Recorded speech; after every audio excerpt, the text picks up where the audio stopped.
So when you do go out into the mountains in Colorado, this is your first aid kit that you need to have. You have to have your shovel, you have to have your probes, you have to have your beacon, and I've got Dan Smith from Friends of Vail Mountain Rescue to give us all the information that we need to have if we want to go out there and play. Well, the first thing you have is fourth tool that everybody forgets. The people who get in trouble have always forgotten the fourth tool. The fourth tool is right here. You have to think. You have to have had the training, you have to have the knowledge, and you have to use it. One of the big things that causes problems in avalanches, and really in any place in the backcountry, is, oh, I want to do this. I've been waiting the whole season to do this. I got to go ski Univa or wherever you're going to ski, or Resolution Bowl. And yeah, I know it's a crappy day, but this is the day I got to go. No. And no is the word, that nice two-letter blunt Anglo-Saxon monosyllable that says don't go. And it is. It's so hard right now because you get this snow and everyone gets the itch. They all want to go out there and play. And we work on a real simple rule: all to go, one to say no. If we've got a 5-person rescue team going out to help somebody who's hurt, and they get to a point that they have to cross under an avy slope, a runnable slope, and one guy says no, we don't go. We find another way. There's so many things in the group dynamics that go wrong. Get past that, then you got to have the brain that's been trained. You have to have a heavy one course if you're going to go in the back. Then you have to have the tools. Now, something my husband always says to my kids is, we snowmobile. And he says, that's great, we can call Dan, but for the most part, I'm your rescue. Exactly. If something happens, it's the people that you are with that are really going to be your rescue, because you only have so much time before you can, Absolutely. as long as you can survive in the snow. We're 45 minutes away at our very best time. And unless I happen to be standing at Meadow Mountain and watch you get in trouble, it's not gonna happen. So for 45 minutes to an hour and a half, the person you're skiing with is your lifeline. That's the person that's going to save you. The joke in this business is you've got your beacon on and you're checking to make sure everybody's got beacons, and you've got the very best beacon in the group. Wrong. Swap it out for somebody else. They all transmit. You want the guy on top of the snow to have the very, very best beacon. So we play that game a little bit. And a lot of people, maybe it's just because I'm older as well. But no, not by my standard. No, you haven't touched old yet. Back in the day, they weren't compatible. Oh, no. If you had one beacon, you had to have two of the same kind.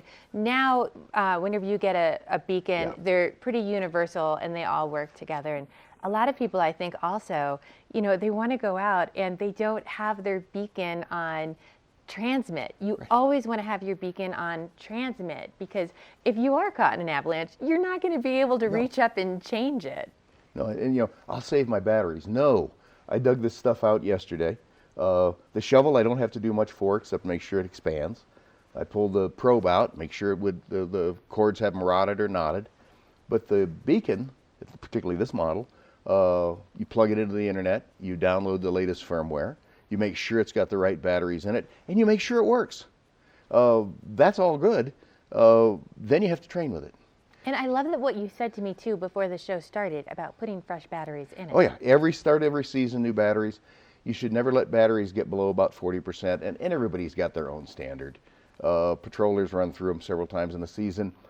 I probably don't change them at all in the season, but we do check our beacons. When we're on a job, you'll check the team going out, are they on transmit, and then can they receive? That also tells you whether the batteries are good. There's a lot of a ballet to this, just getting people past that trailhead gate to go looking for folks. Well, Dan, let's come back to this in just a minute. We're going to take a quick break and a check of the weather. We are back with Dan Smith, keeping everyone safe here in the mountains, and we were talking about the importance of knowing how to use all of your equipment, and we've got some great resources for all of that in Colorado up here. Absolutely. CAIC, Colorado Avalanche Information Center. Every morning that we go out, you check CAIC. It tells you where avalanches have run. It tells you what the weather forecast is. It tells you what aspect ratios of a hill, north, south, east, west, are loaded. It gives you information on past avalanches. It's just a good thing to check before you go out the door. Absolutely. It's part of loading this fourth tool. Then you know what you're getting into. Now that starts off November 1st. November 1st is when their website's up, but it's not loaded. Starting November 1st, they'll be doing that, and they'll go through end of the season. It's if you're going in the backcountry, check CAIC. Check the weather report, check CAIC, and then be able to make the decision not to go. Yeah, absolutely. And it's not something that you check at the beginning of the week and think it's good. Oh, It's no. something that you need to check every single morning that you want to have an adventure. Absolutely, because it's the world. Here, our world changes here.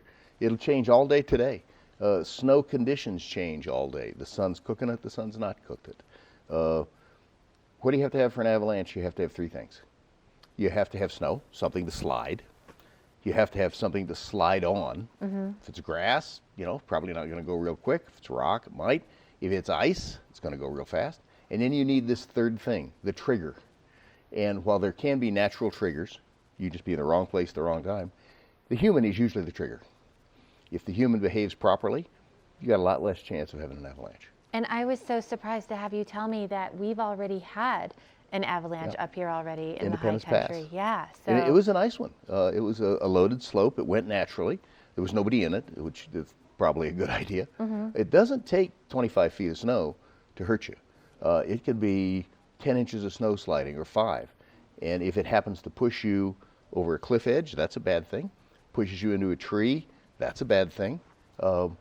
You just have to be careful. You have to have the knowledge. You have to go to the classes. You have to have the gear. You have to practice with the gear. now, another thing I would say is if you're going to practice with the gear as well, practice with the person that you're going to go out with. Exactly. And every time you switch the person you go for a ride with, practice with that person as well, because you can be confident in your skills, but I need to be confident in your skills. And it's not just, oh, I know him. He's been doing this for years. Well, I may have been doing some of it for years. That's not my forte. I do search and rescue command. But don't get blinded by the light of this guy's an expert, so I'll do what he says. That's not always the case. Experts get hurt too. All to go, one to say no. Have the ability to say no, I don't like this. I've seen videos of people doing a jump test where you just push up on your poles and land on your skis, and cracks ran out from the head and tail of both skis. That's a don't go. That's a you're in the wrong place and it's the wrong time. They went anyway, and they had a bad outcome. You have to have the ability to say no. Anybody that teaches Avi will tell you that most of the injuries come from bad group dynamics. There can be bad luck, really good group dynamics, wrong place, wrong time, rock real close to the surface and trigger the avalanche. But group dynamics is the big driver. Just humans interacting with humans. And you don't want to be, you don't want to leave your group behind. Oh no. You know, if you're out there riding with someone, the point is to ride with someone and not, try and race them to the bottom of the hill. But well, this is just like hiking. And there's no sport, hiking, kayaking, rafting, fishing, skiing, snowboarding. There's no sport in our world that isn't better if you do it with somebody. It's just a lot more fun that way, and it's an awful lot safer. Well, Dan, thank you so much for coming in and trying to keep all of us safe in the mountains. Go check out the kayak website as well as Friends of Vail Mountain Rescue. We'll be right back with your local weather.